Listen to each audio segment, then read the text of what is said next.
So a few days ago I put up a little preview video about Luka Magnotta, the kitten killer, and I'm going to do longer videos on not just him but other people like him, of course, across the next however long. But today I'm going to do a video that if you have a soft stomach or you get queasy or anything like that when it comes to not nice things, then I would fucking urge you not to fucking listen to this. I have literally searched through YouTube and such just to make sure that I think I'll be allowed to do this, because I'm not going to show pictures or video or any fucking crazy shit like that, but there are people on YouTube reacting to this video that I'm going to talk about, as well as other people kind of talking about it, so I think I'll be allowed to do this, but it's going to be fucking gnarly.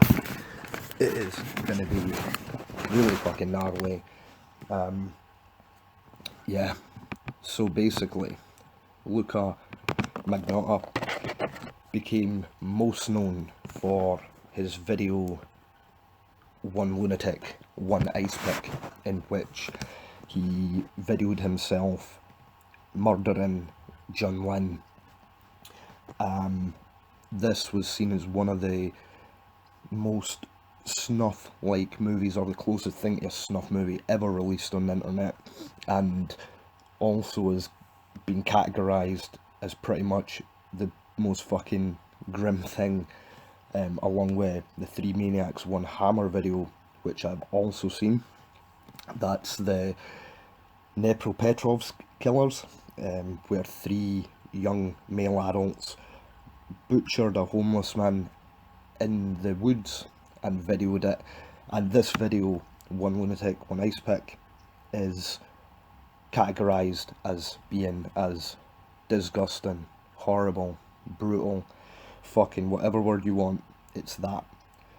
So I'm gonna talk about that video, or explain what goes on in it, if people don't want to go and look for it, if people if people don't have, say, the idiosyncratic proclivity to watch darker crime documentaries and you read up on these kind of psychopaths and their behaviours, and the people are not into that, you probably would not have that morbid curiosity to go and look for these videos. But if there's anything in the back there where you don't want to fucking search for it on your phone, you don't want your fucking history with that in it, or if you just don't want to fucking look at it, but you maybe have heard a few things about it, then if you want to fucking hear what happens without having to read it and take the time to do that, then here we go. So at first, the setting, so the name of the video is a direct ode to the videos like One Girl, One Cup, stuff like that. These videos went viral. Luka's first video, One Boy, Two Kittens, and then the ones after it, they shared similar names. It's very dark, the camera's shaky, there's a lot of signs of home editing, and there's more signs of that at the end. So in the background there's a song, True Faith by New Order, although this music was dubbed in after the video was created. The setting of this video is made to look like it's an homage to the movie Basic Instinct. The man, Jun Lin, he is lying on his back, naked on a bed. His arms are out to the side like a crucifix, and his wrists are tied. He's not blindfolded, he's not moving, and there's a Casablanca movie above the bed, right in the centre of the shot. Right, it's going to get grisly really fucking quick. So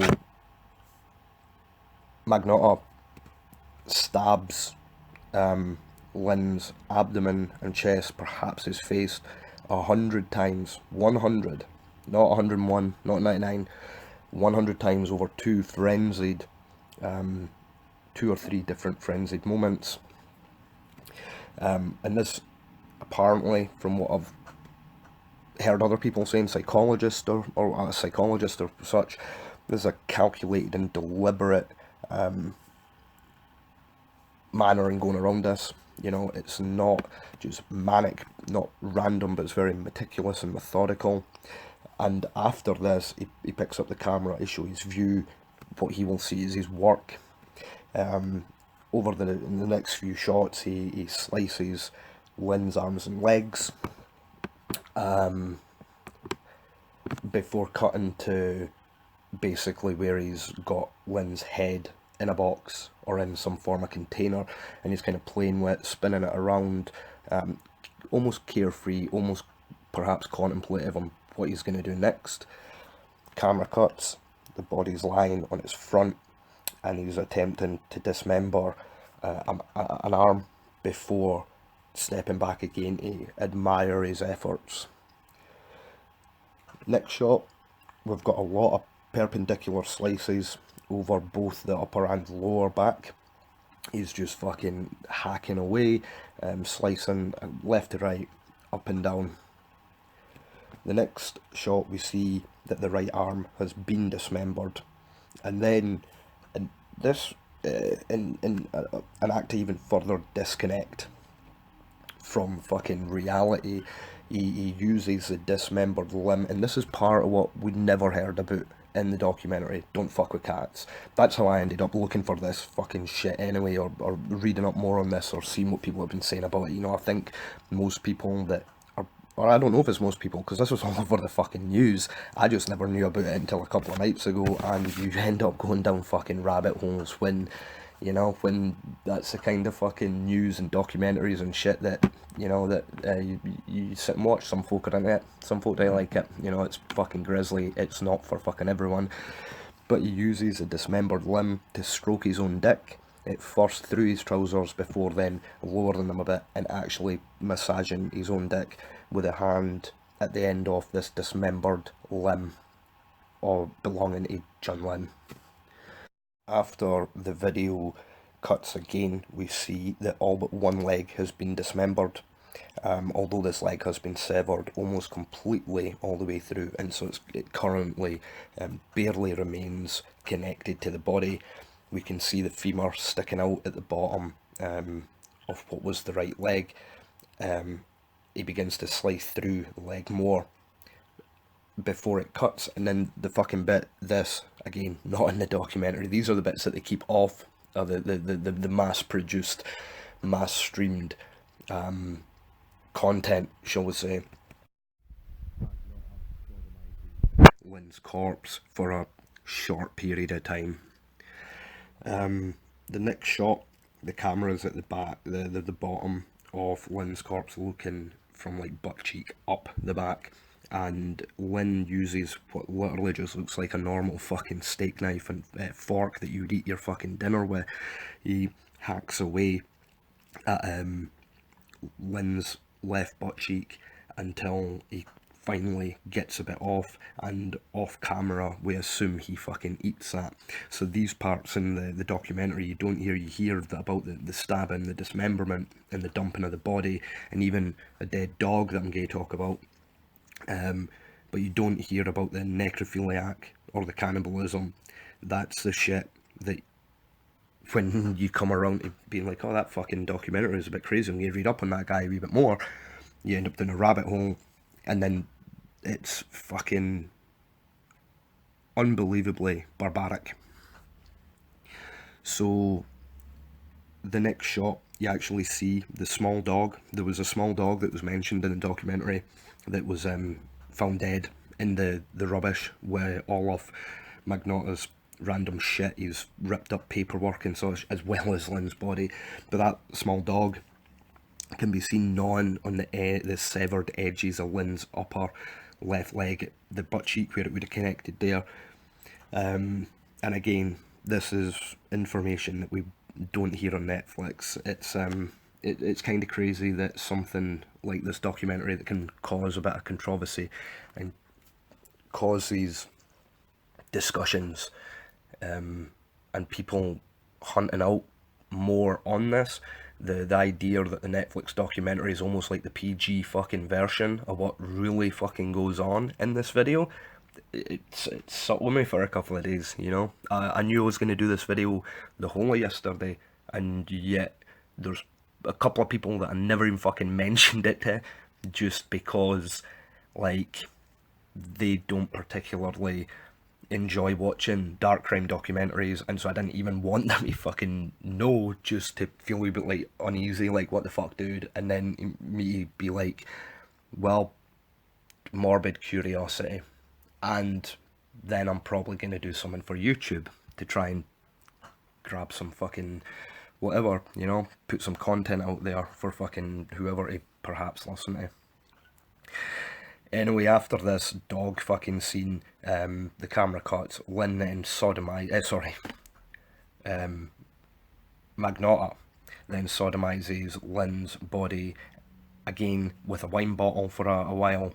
And then the last video shot we see, Magnotta's lying back on a bed or something. He's got his legs or knees kind of up a bit, and he's using one of Lin's arms, hands, limbs to masturbate himself again or whatever, toss himself off, fondle himself, any of that. The last the last few seconds of the video is just a slideshow cutting through 8 different pictures of Lin's dismembered and lifeless body and the extracted parts thereof. So that, it's pretty fucking brutal. Not really going to add much more on that. I do plan, like I said, on doing whether a couple of podcasts or videos about these kind of fucking people, or psychopaths or killers, murderers, people with proclivity to be fucking unbelievably cruel to animals, serial killers, them, you know, morbid curiosity. It fucking, I think it's because I'm of this idea that it's maybe, or for me anyway, or not that I've thought if I never fucking knew, but we don't get presented a lot of the real fucking news. You know, the news that we get presented is what news stations and media outlets are allowed to fucking tell us and want to tell us. And so I think there's something in actually looking a wee bit further and deeper and a little bit darker, although this is far fucking darker, obviously. But, you know, going out there and being aware of the fucking dangers, because it's a dangerous fucking world. And I just as much as understand 100% why people would not want to fucking hear anything about it, or not want to look at it, or basically just almost as if their head was in a nice little fucking golden fucking cloud of happiness, and they did, you know, just almost ignore the notion of evil. That's cool. That is cool.